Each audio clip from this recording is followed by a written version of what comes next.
A paz do Senhor, queridos. Estamos começando mais uma live de estudo bíblico, estudo da palavra de Deus. Nós estamos falando sobre Daniel e Apocalipse, né?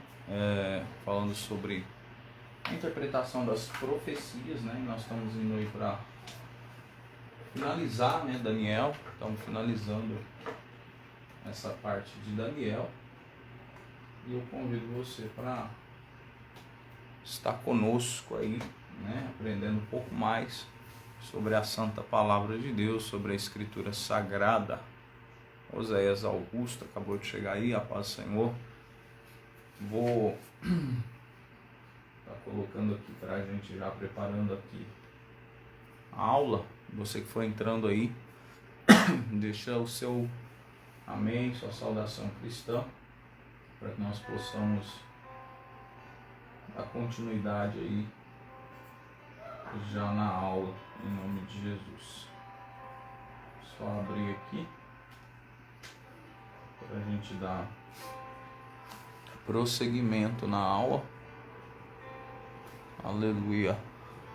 Você que já chegou aí, convida mais alguém para estar conosco na aula de hoje, onde nós vamos estar aí falando a segunda parte aí de Daniel, né? Na segunda parte assim, nós começamos, né, o capítulo de Daniel e nós vamos terminar hoje a segunda parte, a aula de número 16. Só chegar aqui nos slides para a gente dar prosseguimento. Diaconisa Camila, a paz do Senhor. Cooperador irmão Júlio César. Elcio Ramos, a paz do Senhor Jesus.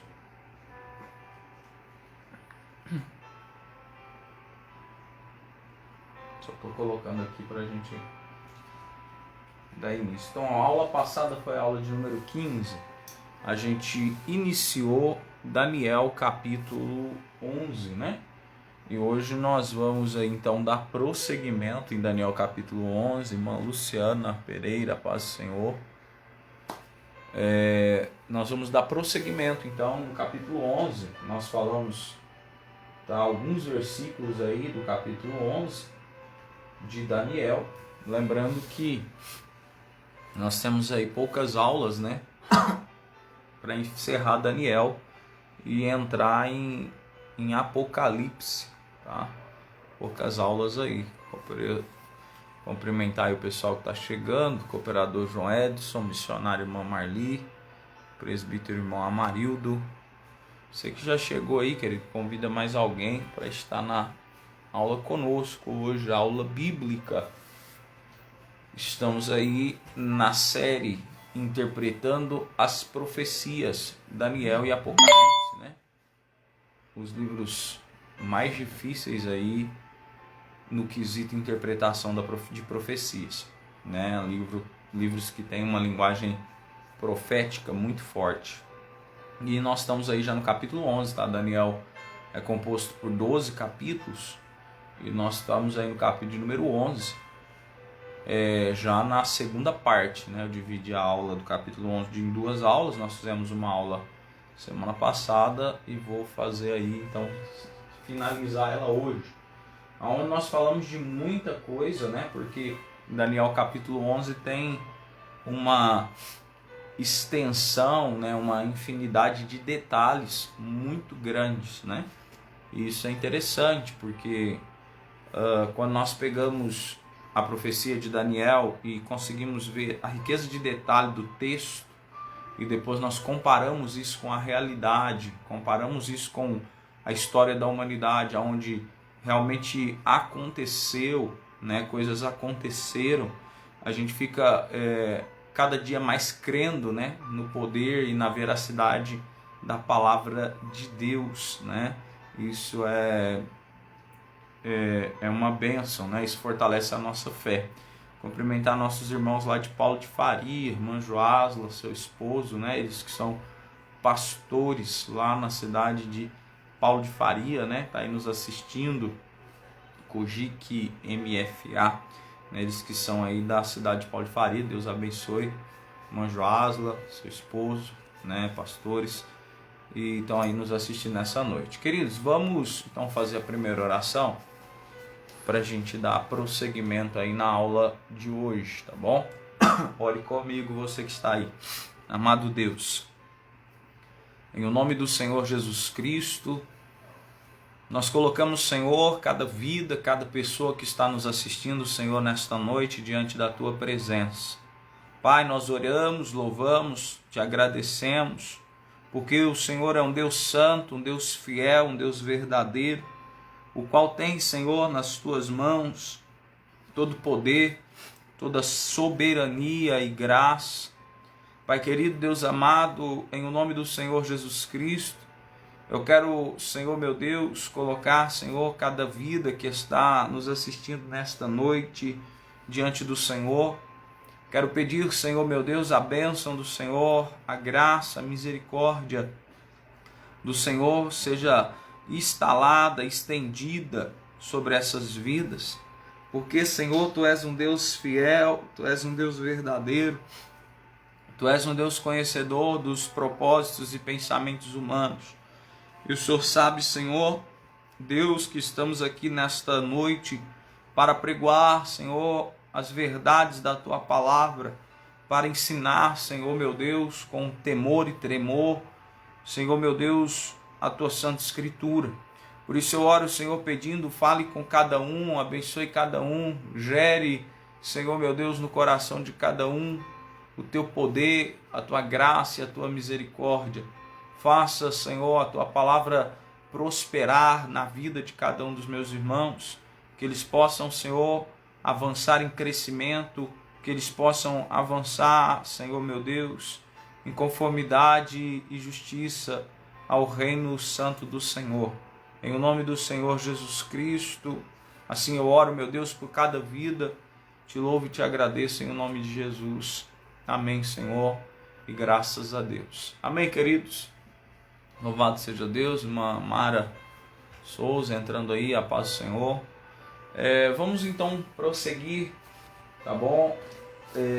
Estamos em Daniel capítulo 11, falamos então, na primeira parte nós falamos capítulo 1, 2, 3, 4, 5, 6, 7, 8, 9, falamos aí até o capítulo 16 até o capítulo 28, tá? Nossa aula de semana passada, nós falamos então até o capítulo de número 28, até o versículo de número 28, no capítulo 11 de Daniel, tá? Então é esse o texto que nós estamos estudando. Nós vamos adentrar aí o versículo 29 da profecia de Daniel 11 e vamos dar aí mais uma, vamos dizer aí, uma destrinchada, né? Vamos dar uma averiguada em todos os versículos e entender um pouquinho mais sobre do que se tratava esta profecia, tá bom? Então nós vamos olhar aí e dar uma analisada do que se tratava a profecia de Daniel capítulo 11. Nós já vimos, né, que o texto nos indica a questão do reinado medo-persa, né? Fala sobre Alexandre Magno, fala sobre os reis da Pérsia, conta a história de Berenice, Etíoco Epifânio e assim sucessivamente. Capítulo 29, está aqui a Bíblia, eu vou ler o versículo 29, capítulo 11, nós estamos na segunda parte, na segunda aula do capítulo 11 de Daniel, no versículo de número 29, onde o versículo diz assim: no tempo determinado tornará a vir em direção do sul, mas não será na última vez como foi na primeira. Verso 30. Porque virão contra ele navios de Quitim, que lhe causarão tristeza, e voltará e se indignará contra a santa aliança, e farás o que lhe aprover. Voltará atenderá aos que tiverem abandonado a santa aliança.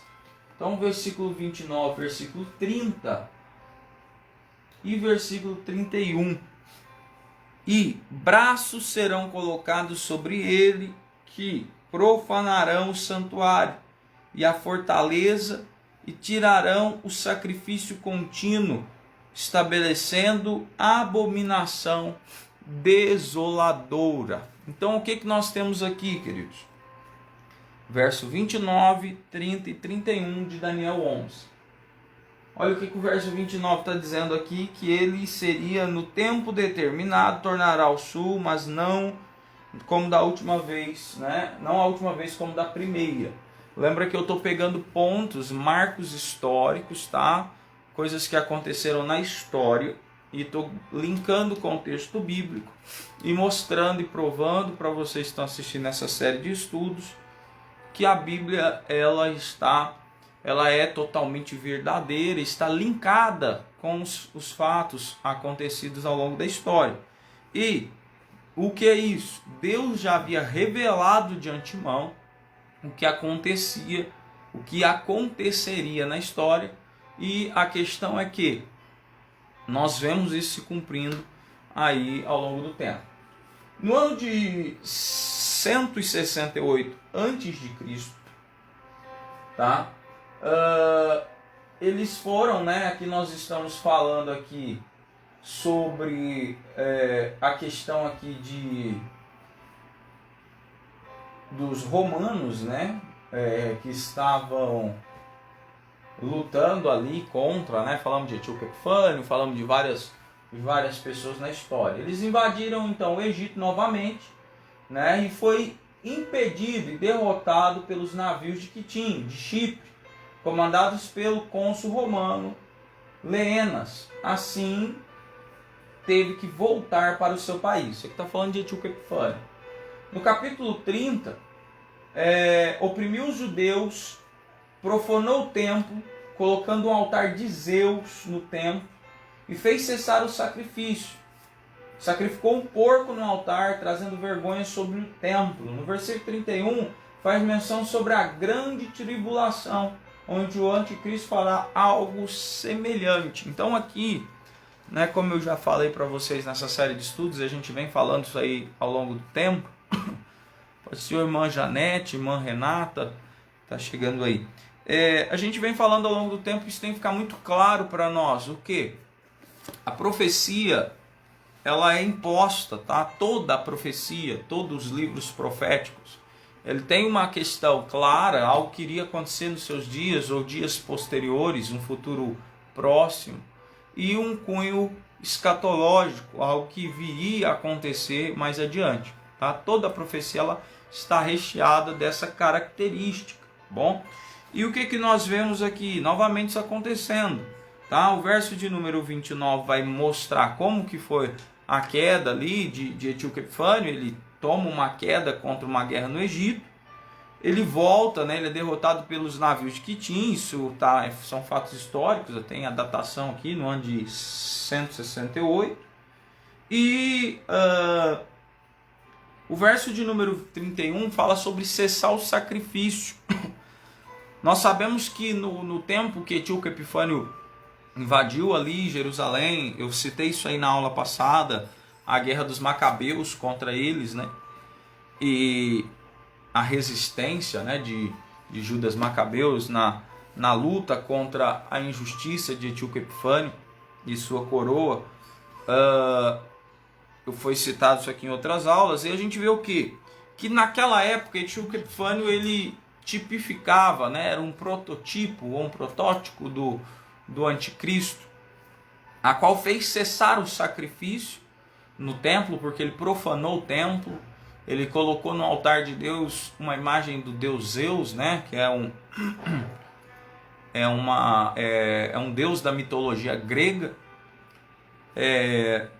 Sacrificou um porco no altar, trazendo assim profanação, imundícia, trazendo vergonha para o templo. Segundo a lei levítica, o templo ele não poderia ser sujo, né? Ele estaria imundo daquela forma, então teria que haver uma purificação para que eles pudessem sacrificar. Então, por conta da profanação que Etíoco Epifânio fez, nós temos aí uma questão de que o sacrifício cessou, né? Eles não podiam mais adorar a Deus como Deus assim o fizeram e o mandaram a fazer.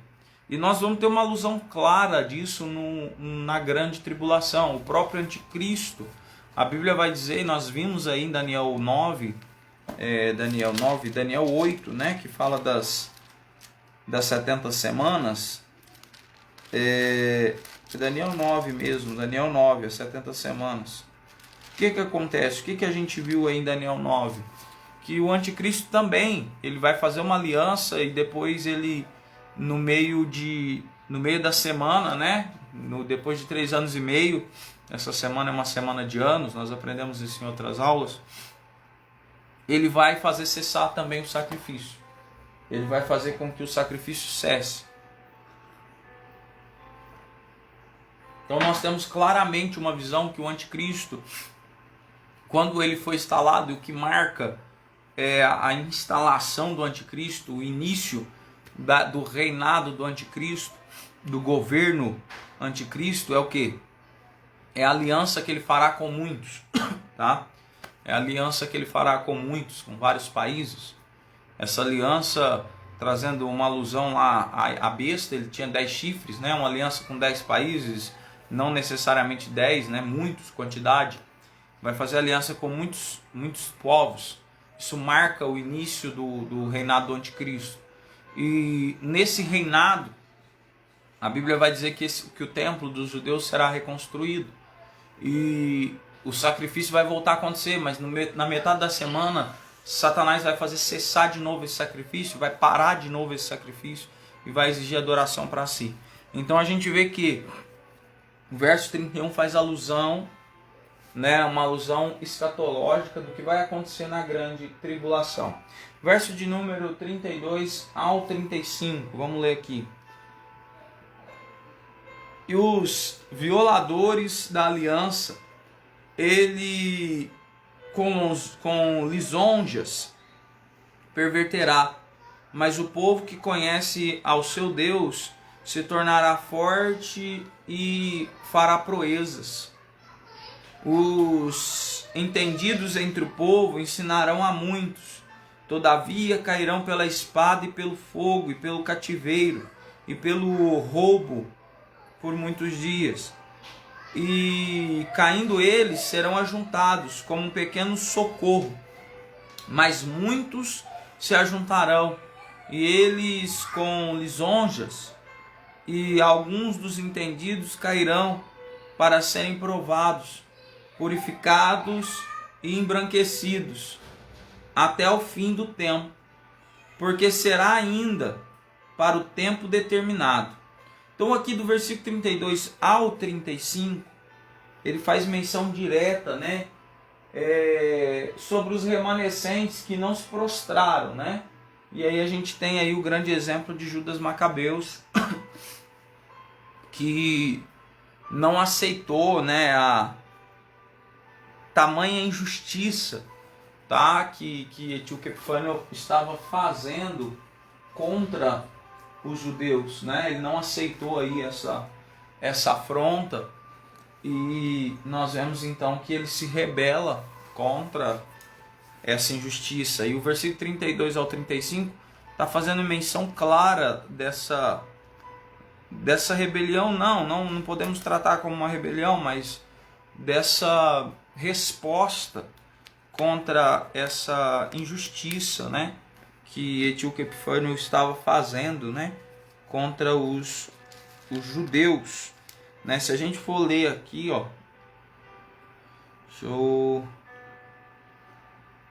aqui primeiro o livro dos Macabeus, tá? Macabeus a gente tem ele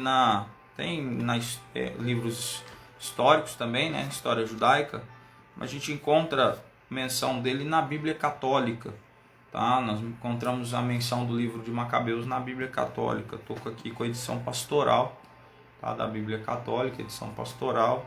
e fala um pouquinho, ele cita até a questão do novo dominador. Olha aqui o que ele cita. O novo dominador, o macedônio Alexandre, filho de Filipe, já era senhor de Elade. Ele saiu ao país Sitim, venceu Dário, rei da Pérsia, os medos, e se tornou rei em seu lugar. Fez inúmeras guerras e apoderou-se de fortalezas, exterminou reis da terra, chegou até os confins do mundo, tomando posse das riquezas de numerosas nações. O mundo calou-se diante dele. Depois disso, ele se exaltou e se encheu de orgulho. Formou um exército poderosíssimo, subjugou países, nações, ditadores, obrigou a pagar tributo. Depois ficou doente e pereceu, que ia morrer. Então convocou seus oficiais, aqueles nobres que tinham sido seus companheiros desde a mocidade, e ainda vivo repartiu seu império com eles. Alexandre reinou 12 anos e morreu. Os seus oficiais assumiram o poder, cada um na própria região. Todos eles fizeram coroar como rei, e depois passaram a coroa para os filhos de muitos anos, e males se multiplicaram no mundo. Deles brotou um ramo perverso, chamado Antíoco Epifânio, filho do rei Antíoco. Ele estivera em Roma como refém, mas no ano 137 da dominação grega tornou-se rei. Então aqui a 1 Macabeus capítulo 1 está fazendo citação daquilo que eu tenho falado aí nas outras aulas, sobre a destruição por Alexandre Magno aos Medo-Persas, que nós falamos aí no começo do capítulo. Está falando aí agora sobre a ascensão de Antíoco Epifânio. Olha que interessante. Nessa época brotou em Israel uma geração de ímpios que persuadiram muitas pessoas dizendo: vamos fazer aliança com as nações vizinhas, porque depois nós afastemos delas. Muitos males nos aconteceram. Essa proposta agradou muita gente. Alguns dos povos tornaram iniciativa e foram até o rei que lhe deu permissão para introduzir costumes pagãos. Foi assim que construíram em Jerusalém uma praça de esportes de acordo com o uso pagão. Disfarçaram a circuncisão, a regeneração, a aliança sagrada, e associaram as nações pagãs e venderam para práticas do mal. Não confiar no dominador. Tendo consolidado seu reino, Antíoco projetou também tornar-se rei do Egito, e para dominar os dois reinos entrou no Egito com um exército imponente, carros de guerra, elefantes, cavalaria e muitos navios, e entrou em combate contra Ptolomeu, rei do Egito, que recuou e fugiu, ficando pelo chão muitos feridos, e as cidades fortificadas do Egito foram tomadas, e Antíoco saqueou as riquezas do país. Voltando ao ano 143, após ter vencido o Egito, Antíoco atacou Israel, Jerusalém, com possante exército. Depois de entrar no templo, com toda arrogância, Antíoco levou embora o altar de ouro, o candelabro com todos os acessórios, a mesa dos pães oferecidos a Deus, as vasilhas para libações, as taças e os incensários de ouro, e a cortina, e as coroas e as placas de ouro que ornavam a fachada do templo. Saqueou tudo. Levou também a prata, o ouro, os objetos de valor e até as riquezas encontradas que conseguiu encontrar. Pegou tudo e foi para a sua terra, depois de provocar muitas mortes e falar palavras de extrema arrogância por todo Israel e em todos os lugares. Houve uma grande lamentação. Chefes, anciãos gemeram, rapazes e moças perderam seu vigor e murchou a beleza das mulheres. Todo recém-casado entoou um cântico fúnebre e a esposa ficou de luto no seu quarto de casal. A terra tremeu e a causa dos seus habitantes e toda a família de Jacó se cobriu de vergonha. 2 anos depois, o rei mandou à cidade de Judá um coletor de impostos que entrou em Jerusalém acompanhado de possante exército, com falsa proposta de paz. Ganhou a confiança de habitantes e de repente caiu sobre a cidade, aplicando-lhe violento golpe, provocando a morte de muita gente em Israel. Saqueou a cidade, incendiou, destruiu as suas casas, muralhas, Levaram prisioneiras, mulheres e crianças e roubaram todo o gado. E em seguida construiu ao redor da cidade Davi um altar resistente, uma alta e resistente muralha, além de torres de guarda bem reforçadas, de modo que ela ficou sendo a fortaleza deles. Colocaram nela gente ímpia, homens cruéis, que ainda se idolatraram. Abasteceram a fortaleza com armas e alimentos, e ali depositaram o saque que havia tirado de Jerusalém. Desse modo, eles se transformaram num grande perigo, em armadilha contra o templo e ameaça contínua contra Israel. Derramaram sangue inocente ao redor do templo, profanaram o lugar santo. Por causa deles, os moradores de Jerusalém fugiram. A Jerusalém se transformou em morada de estrangeiros. A cidade tornou-se estranha à sua própria gente, e seus filhos a abominaram. Seu santuário se tornou como deserto, suas festas se transformaram em luto, e seus sábados em vergonha. A sua honra era humilhação. Foi tão grande a humilhação quanto ao seu antigo prestígio, e o seu esplendor se transformou em luto. O rei abaixou um decreto determinando que o reino inteiro formasse um povo só, e cada qual deixasse de lado seus costumes particulares. Toda a nação obedeceram ao decreto do rei.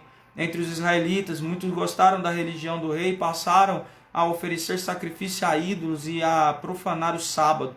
Além disso, através de mensageiros, o rei mandou a Jerusalém, a cidade de Judá, um documento com várias ordens. Tinham que adotar a legislação estrangeira, proibindo oferecer holocaustos, sacrifícios e libações no templo, e também a guarda dos sábados e das festas. Esse ponto aqui, o capítulo 1, verso 45, ele fala exatamente sobre a proibição, tá, de oferecer o sacrifício. Mas todo o capítulo que eu estou lendo aqui para vocês mostra um pouquinho sobre quem foi Etíoco Epifânio, o tanto que ele foi mal contra os judeus, mentindo, trazendo discórdia, falando, olha, eu vou ser amigo de vocês. E quando os judeus iam para o lado dele, ele mandava matar, ele destruía, ele fazia guerra.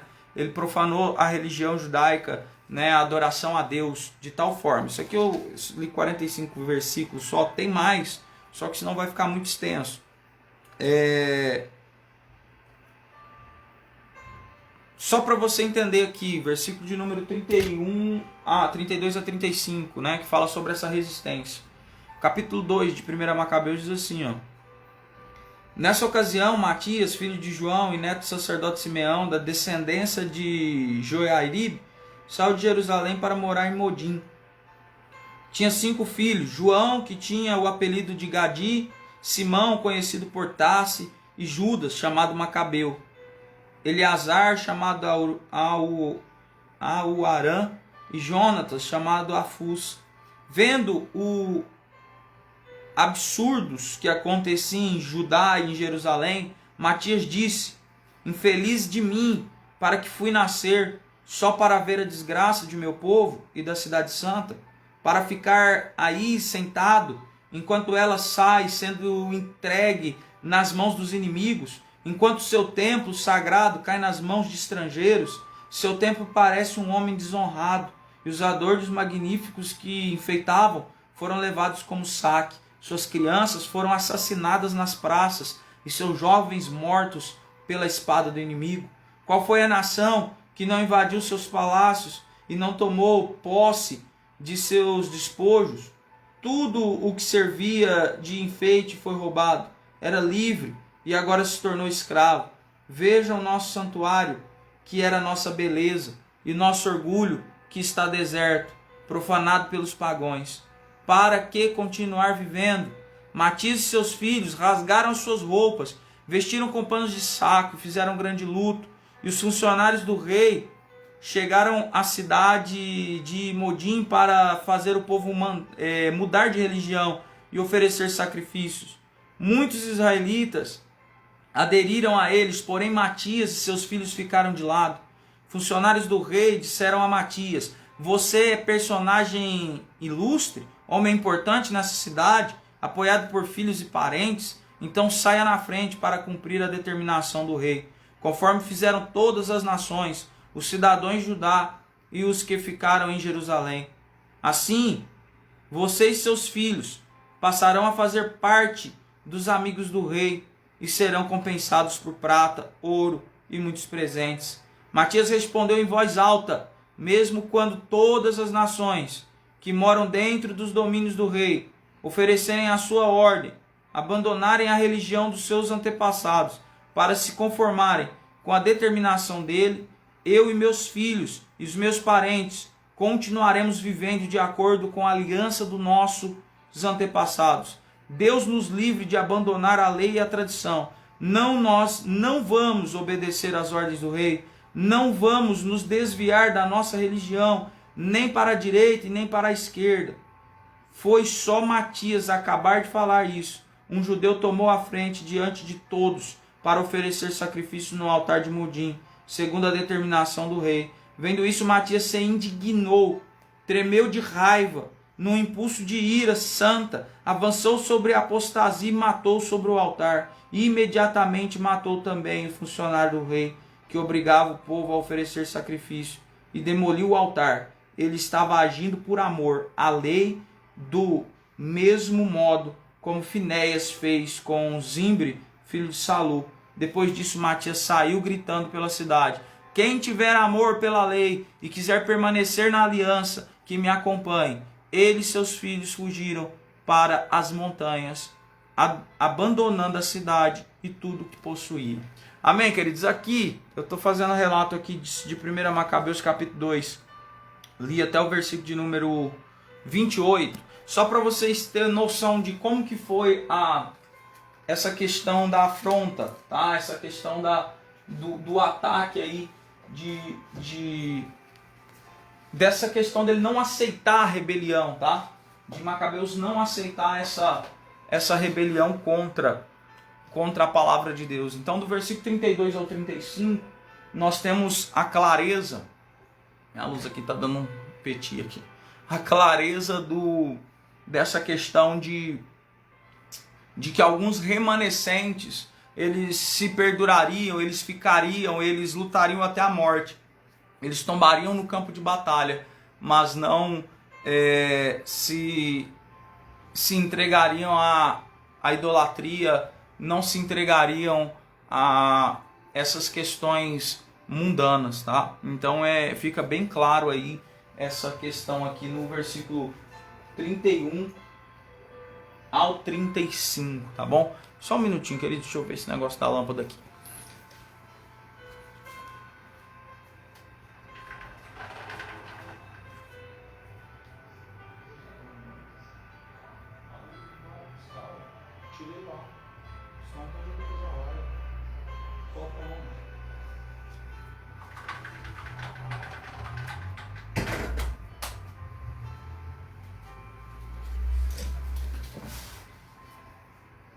Voltei.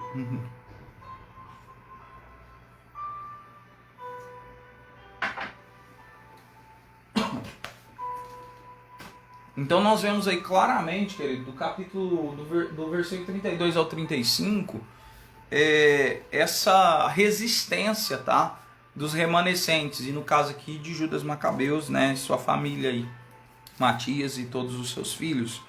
E eu li aqui um relato histórico só para vocês entenderem o que aconteceu, como Etíoco Epifânio ele atacou realmente os judeus, ele foi um tipo do anticristo. E Judas Macabeus ali, seu pai, né, ele fala de Judas Macabeus ali, fala de Matias, mas ele continua, né, ele vai prevalecer, ele vai continuar ali a luta. São 2 livros, né, destinados a contar essa história. É uma história muito boa. Você que tiver oportunidade, né, de comprar o livro de Macabeus e estudar, é muito bom, tá? É uma questão histórica, né, história judaica cristã, muito boa mesmo, no sentido, não é um livro canônico, mas é um livro histórico que traz conteúdo pra gente. Então aqui o versículo 32 ao 35 relata com clareza essa questão, tá, da resistência, tá? Da resistência dos homens de Deus, os homens santos, né? Você vê ali o texto ele falando: não vamos morrer, nós tombamos no campo de batalha, mas a gente não vai ceder às ordens do rei nem adorar outro Deus. O verso de número 36 ao 45, para a gente encerrar aqui, que é o final do capítulo 11, né? A gente encerra aqui essa aula fazendo a segunda parte aí do capítulo 11. Fala sobre o verso 36. E este rei fará conforme a sua vontade, e levantar-se-á e engrandecer-se-á sobre todo Deus, aqui Deus é com letra minúscula, e contra o Deus dos deuses, que é o Deus de Israel, que a colocação está aqui, Yahweh, fará coisas estrondosas, e será próspero, até que a ira se complete, porque aquilo que está determinado será feito. E não terá respeito ao Deus de seus pais, nem terá respeito ao amor das mulheres, nem a Deus algum, porque sobre tudo se engrandecerá, mas em seu lugar honrará a um Deus das forças, e um Deus a quem os seus pais não conheceram. Honrará com ouro e com prata, e com pedras preciosas, e com coisas agradáveis. Com o auxílio de um Deus estranho, agirá contra as poderosas fortalezas, e aos que reconhecerem, multiplicará a honra, e o fará reinar sobre muitos.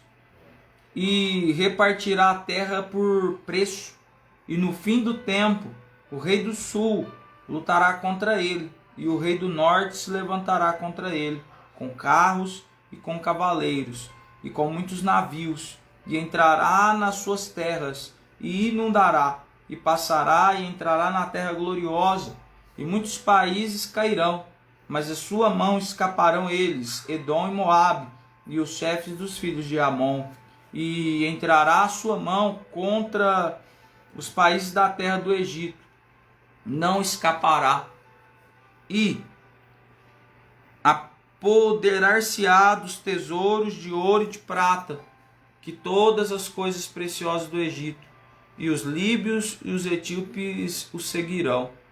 Mas os rumores do Oriente e do Norte o espantarão, e sairá com grande furor para destruir e estipar a muitos, e armarás as tendas do seu palácio entre o mar grande e o monte santo e glorioso, mas chegará ao seu fim e não haverá quem o socorra. Louvado seja Deus. Então, queridos, entrando aí na última parte, a gente entendeu sobre a questão da resistência pelos macabeus. Entendemos aí essa questão agora, são os últimos versículos do capítulo 11, eu fiz algumas anotações aqui, que diz o seguinte: essa parte da profecia não se trata de Etíoco Epifânio, porém sim de quem ele tipifica, tá? O próprio anticristo. Então aqui do versículo 35 ao 45, na verdade 36 ao 45, vai trazer uma ideia clara sobre o anticristo, tá? Sobre o que ele fará aqui, sobre o que o anticristo vai fazer na terra. Então usa-se essa pessoa do Etíoco Epifânio, mas para relatar quem Etíoco Epifânio tipifica, né? Assim como houve tipos de Cristo ao longo da história, como a gente tem Moisés sendo o libertador, como Noé sendo aquele, né, que construiu a arca, que salvaria aqueles que entrassem na arca, essa arca simbolizando aí o próprio Cristo, Moisés simbolizando o próprio Cristo, Josué, um grande general de guerra, simbolizando o próprio Cristo. Como nós tivemos tipos de Cristo ao longo da história da humanidade, também temos tipos de anticristos, tá? Etíoco Epifânio foi um, Nero foi outro, e vários aí ao longo da história também são tipos de anticristo, né? Mussolini, Hitler, são tipos de anticristo que agem na forma do que o anticristo irá fazer na grande tribulação, tá bom? Por que isso? A Bíblia ela é escrita de uma forma que, né, a forma usada para que a Bíblia fosse escrita, a forma literária, é de que uma coisa apontaria para a outra. Quando nós olhamos para o Antigo Testamento aponta para o Novo, né? A Antiga Aliança aponta para a Nova Aliança. Os profetas, a lei e os profetas apontam para Cristo. Cristo é a nova aliança. Tá? E o que acontece? Então uma coisa vai apontando para a outra. Essa ideia dessas pessoas, tipos de Cristo que apontavam para o Cristo, temos também tipos de anticristo, prototipos, né? Protótipos de anticristos. Pessoas que farão, né? E fizeram como anticristo. Então esses versículos aqui, eles apontam diretamente para essa questão, tá? Do anticristo, o qual se proclamará maior que os deuses e fará coisas incríveis e extraordinárias, tá? O texto diz que ele vai fazer coisas extraordinárias. A Bíblia diz que ele vai ter poder até de ressuscitar morto, tá? O anticristo, ele vai ressuscitar mortos, ele vai ter poder, né, extraordinário. Blasfemará contra Deus e prosperará por algum tempo, porém tudo isso acabará na batalha do Armagedon, tá? Então nós vemos aqui que no final dos tempos, né, segundo o que a Bíblia, toda a Bíblia nos aponta isso, né? Daniel lá nas 70 semanas deixa isso muito claro, e a gente tem todos os outros profetas, vários profetas mencionando isso, sobre essa questão de que o grande dia do Senhor, ele será um dia de ira, de fulminação, né? Vai acabar com tudo, com aqueles que são contra o Senhor. E o anticristo, ele vai se estabelecer, tá? No último tempo, nos últimos dias, ele vai se estabelecer. Ele vai se estabelecer, ele vai aparecer na última semana, que marca a última semana. O que vai marcar o início da última semana? É o anticristo fazendo aliança com muitas nações. Quando o anticristo fizer aliança com muitas nações, isso marca o início da última semana, que são os últimos 7 anos, ante o Armagedon. E ele vai se estabelecer, ele vai prosperar, porque a Bíblia diz que vai ter 3 anos e meio de paz, ele vai prosperar, ele vai se engrandecer, ele vai se fortalecer. Porém, isso já é determinado por Deus, ele vai cair, ele vai tombar. Porque quando a batalha do Armagedon acontecer, ele vai falar blasfêmia, ele vai tentar contra todos os deuses, ele vai tentar, né, esses deuses que eu estou dizendo aqui, deuses com letra minúscula, né, ele vai se colocar maior do que todo o panteão de Roma, toda a mitologia grega, a mitologia hindu, a mitologia budista, contra tudo que você pode imaginar, ele vai se colocar acima.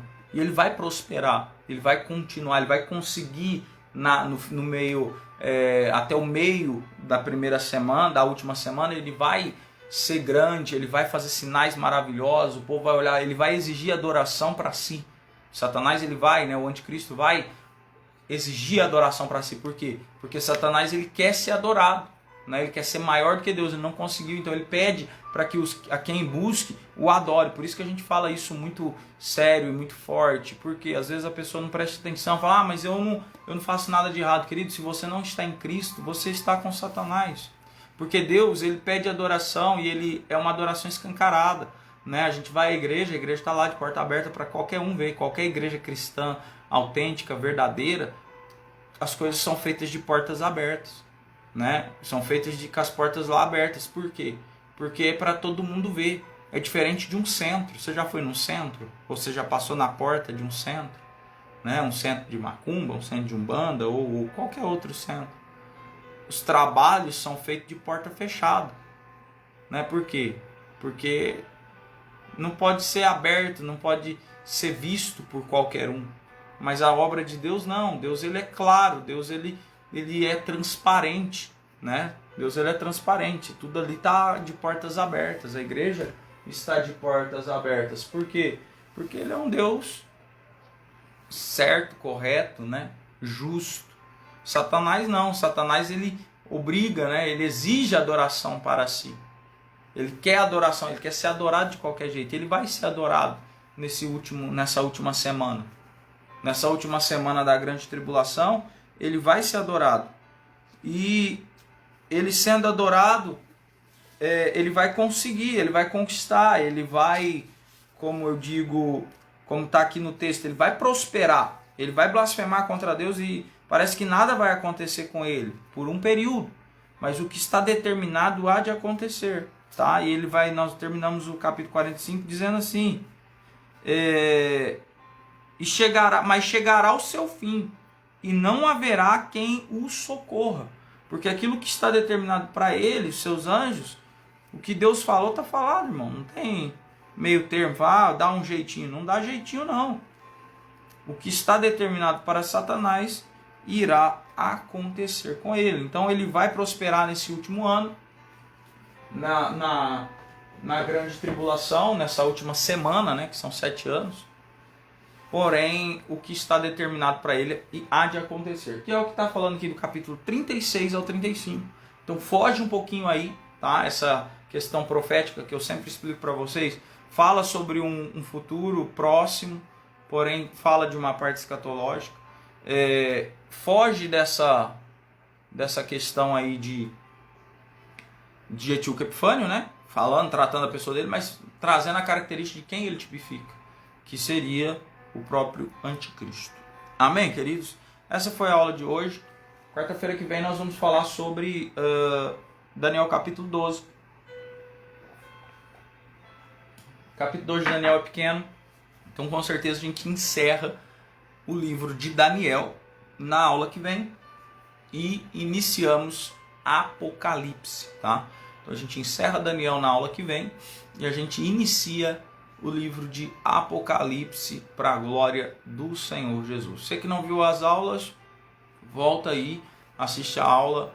Tem também lá no YouTube, no meu canal, Pastor David Evangelista. O canal foi criado para isso, querido, tá? Para a gente colocar os estudos bíblicos, para colocar pregações. Então você que quer aí uma série de estudos, essa série Daniel e Apocalipse está no canal no YouTube, na playlist Daniel e Apocalipse, tá? Então hoje, daqui 10, 15, talvez meia hora no máximo, o vídeo está lá no canal já. A aula de número 16 foi essa aula de hoje. E todas as outras aulas anteriores. Não perca de forma alguma, tá muito bom. Você que gosta da Bíblia, você que gosta de entender de estudo bíblico, tá lá essa playlist justamente para isso. Tem uma outra playlist que chama Sal, são estudos mais básicos. Mas tá lá também a playlist Sal, que vai te ensinar coisas básicas, né? De quem é Jesus, o que significa seu ministério e coisas assim. Mas entra lá e dá uma conferida, eu sei que vai ser de grande valia para a sua vida, tá? O canal tá lá para isso, tá? A gente tem essa disponibilidade de ter um canal lá, então a gente tem para propagar o evangelho, propagar a palavra de Deus. Tá bom, queridos? Deus abençoe você, sua casa, sua família. Vou orar por você, a gente encerra nesta noite. Aula que vem, Daniel capítulo 12 e é a última aula sobre Daniel. Tenho, praticamente certeza que a gente termina Daniel 12 em uma aula, porque é poucos versículos. E aí a gente entra posteriormente em Apocalipse e vou fazer da mesma forma que Daniel. Nós vamos ler todo o livro de Apocalipse, focando aí nessas questões proféticas, tá? Na visão profética, para a gente dar uma ênfase maior na interpretação da profecia, tá bom? Deus abençoe. Estenda as mãos aí, vou dar a bênção apostólica. Eu te abençoe, igreja. Que a graça do nosso Senhor e Salvador Jesus Cristo, o amor de Deus, a comunhão do Espírito Santo seja sobre você, tua casa, tua família, sobre tudo que diz ao teu respeito, hoje até a vinda de Cristo e eternamente. Você que é a noiva, santo e adornado Cordeiro diz, amém. Amém, queridos? Deus abençoe, até quarta-feira que vem, que as bênçãos de Deus sejam derramadas sobre a sua vida, em nome do Senhor Jesus. A paz do Senhor, Deus abençoe, tchau, tchau.